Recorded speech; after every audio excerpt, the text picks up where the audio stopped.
Hoje, dia de São Raimundo de Peñaforte, certo? Um espanhol, grande santo da igreja, grande intelectual católico. E Eduardo, desce aí um pouquinho pra gente contar um pouco da história desse santo. Mais um santo, nosso tesouro, verdadeiro tesouro, um manancial de santos da igreja católica. Dale. Ler um trechinho, esse é grande aí, mas vou ler um trechinho, certo? Raimundo nasceu em 1175, no nobre castelo da família Peñaforte, na Catalunha, Espanha. Desde a infância mostrou interesse pelos estudos e por tudo que dizia respeito à religião. Com 20 anos, tornou-se professor na cadeira de artes livres em uma universidade de Barcelona. Suas aulas atraíam muitos estudantes. Depois partiu para Bolonha, Itália. Lá seguiu lecionando e passou a estudar as matérias de direito civil e eclesiástico. Diplomado com louvores. Foi nomeado titular de direito canônico na mesma universidade. Mesmo estando num alto grau social, nunca deixou de lado os pobres. Ao contrário, fazia questão de cuidar deles pessoalmente, não se importando com a fama de grande conhecedor que já se espalhava por toda a Itália e países da Europa. Depois, em 1220, ele retorna à Espanha, onde é ordenado sacerdote. Logo em seguida, é nomeado vigário-geral da grande diocese de Barcelona. Depois, Papa Gregório IX convocou para colocar sua capacidade a serviço da Igreja de Roma. Lá ele foi confessor do Papa durante 8 anos. Somente, né? Nesta época, constatou que os pobres não eram bem atendidos nos seus direitos canônicos quando recorriam à sede da Igreja e alertou o Papa sobre o assunto. A consequência disso foi que São Raimundo, a mando do Papa, escreveu e editou a obra Os Decretais de Gregório IX. A obra tornou-se referência no direito canônico até os dias de hoje.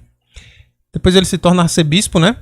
E, enfim, se torna dominicano também. Acho que com 47 anos ele se torna dominicano. Eremita e... E... Sim, ele enquanto arcebispo, ele inclusive ajuda, né? Pelo que eu estava lendo, ele ajuda na constituição da ordem que foi fundada por São Pedro Nolasco, que é a Ordem dos Mercedários, né? Nossa Senhora das Mercês. Belíssima, belíssima, belíssima, belíssima. Que fazem parte dela. Falar alguma coisa sobre ela. Quando a ordem dominicana chegou a Barcelona, São Raimundo entusiasmou-se pelo modo de vida dessa ordem religiosa. Por isso abandonou tudo o que tinha para se tornar dominicano. Sua vocação dominicana era tão evidente que quando o superior geral faleceu, os dominicanos o elegeram como sucessor. Durante 2 anos, São Raimundo viajou a pé e visitou todos os conventos da ordem. Nessa época, Deus realizou grandes prodígios por meio de São Raimundo. Por isso, sua fama de santidade se espalhou. Enfim, São Raimundo tornou-se grande amigo de Santo Tomás de Aquino.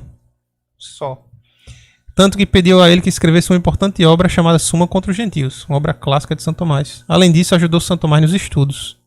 Faleceu aos 100 anos. Pouco tempo depois foi canonizado.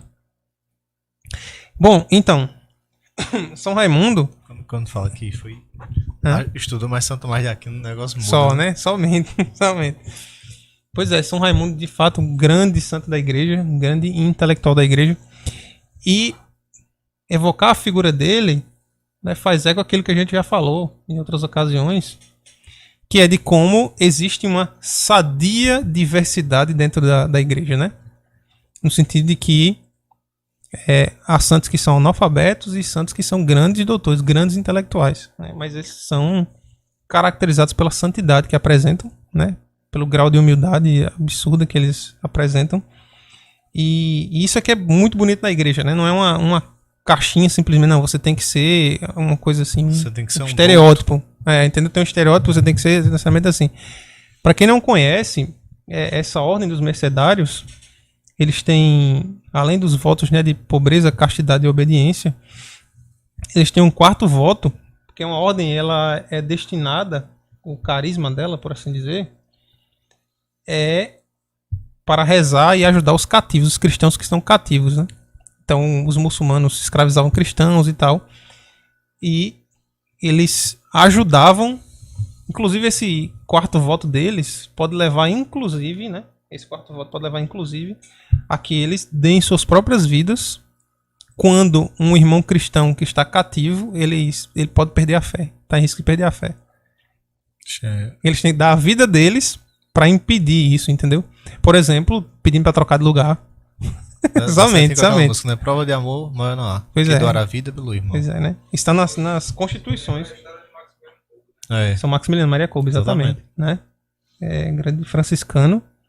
Que... franciscano ele, né? E que deu sua vida num campo de concentração por um pai que foi escolhido para morrer e estava desesperado lá, e São Maximiliano disse, não, eu morro no seu lugar.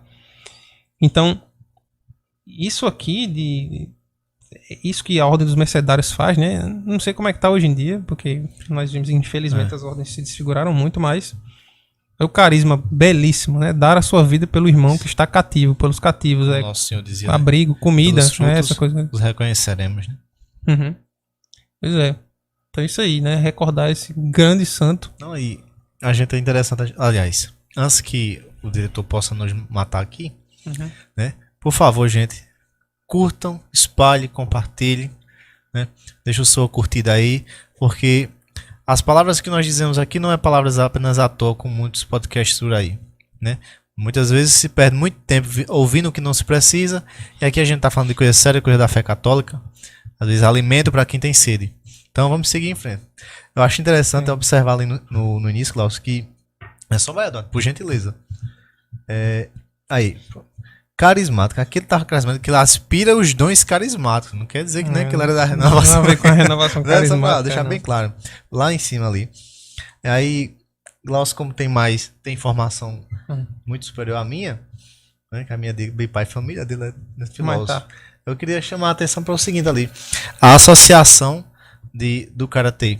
Posses, tem intelectualidade, mas mesmo assim fazer os símbolos, o básico do evangelho, que é cuidar dos pobres. Lembrar que o nosso Senhor sempre disse, né? Os pobres, vós sempre tereis convosco, né? Muitas vezes esquecido, né? Não é esses pobres que a teologia da libertação tenta, né, manipular e criar como massa de manobra para difundir o comunismo dentro da igreja. Mas quantas vezes a gente estuda, até mesmo aqui a gente já pensou em ter uma obra de, né, fora fazer algo, mas eu acho muito interessante essa associação para quem tem vida acadêmica, viva a santidade, de fazer esse exercício espiritual, de cuidar dos pobres, né? Porque morador de rua a gente tem muito. Então seria muito bom se cada um que fosse católico ou evangélico, sei lá, pudesse fazer essa centelha de caridade, esses esquecidos. Que ultimamente eu tenho visto muita ideia de dar dor no coração. E teve outro aqui, só vai dar, por gentileza. Microfone.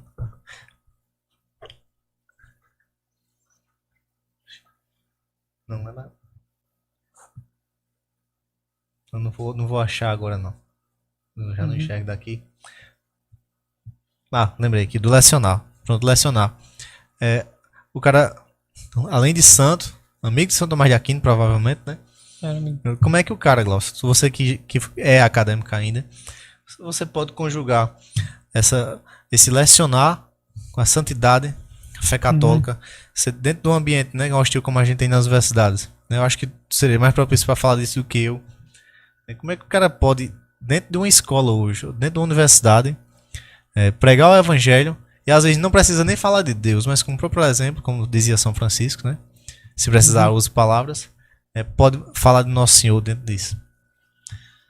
Pois é, meu irmão, assim, infelizmente, bom, essa época aí foi a época áurea da história da igreja, né? Uma grande época, assim, cristandade.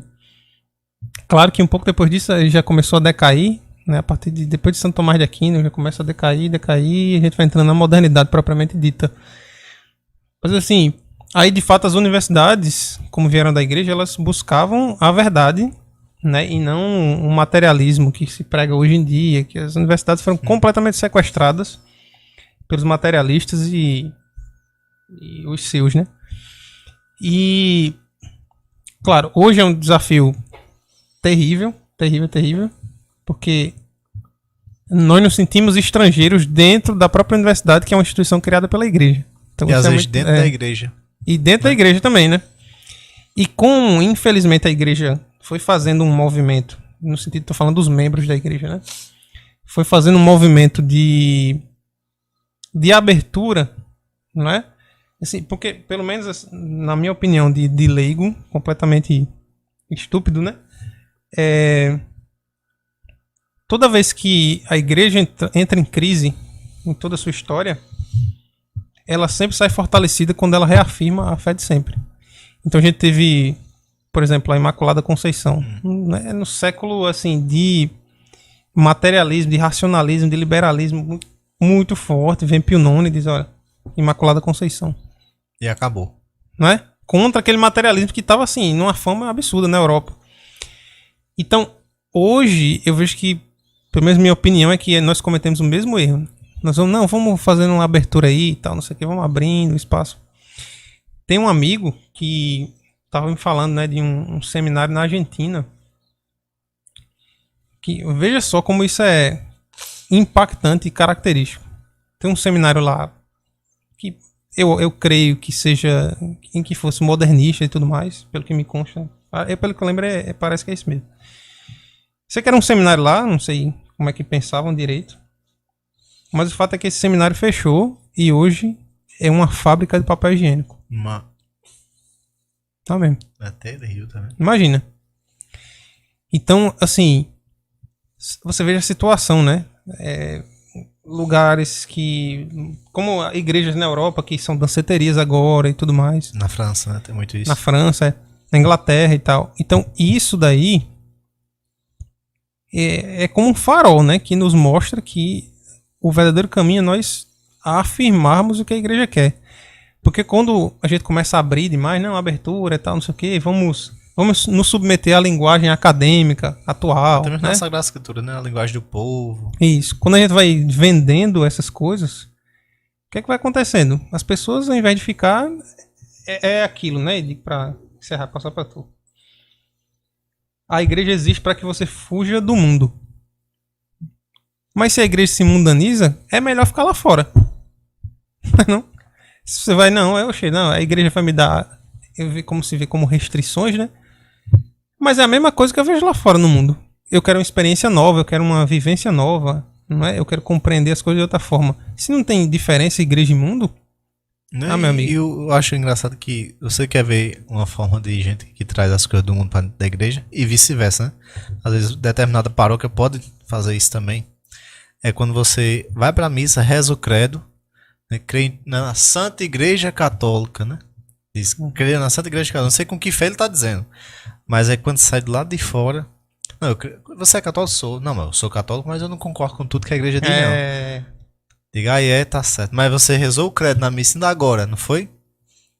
Mas você crê na Santa Igreja Católica ou na igreja que você disse que é você? Né? Na igreja que você forma, né? Como diz o Padre Paulo, não é no espantalho que você cria. Né? Roma locuta, causa finita. Então acabou, não tem discussão. As pessoas nem refletem, né, sobre...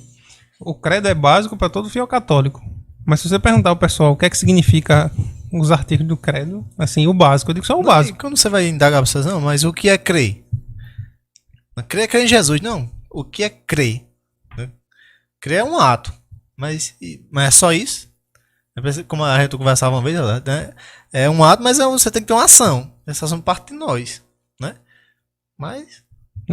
É isso aí. Vamos pedir a intercessão, né, de São Raimundo, que ele nos abençoe, né? Abençoe o Brasil. Está muito necessitado, né? A igreja, Santo Padre o Papa, nosso bispo Dom Delson, todos os sacerdotes, todo o clero.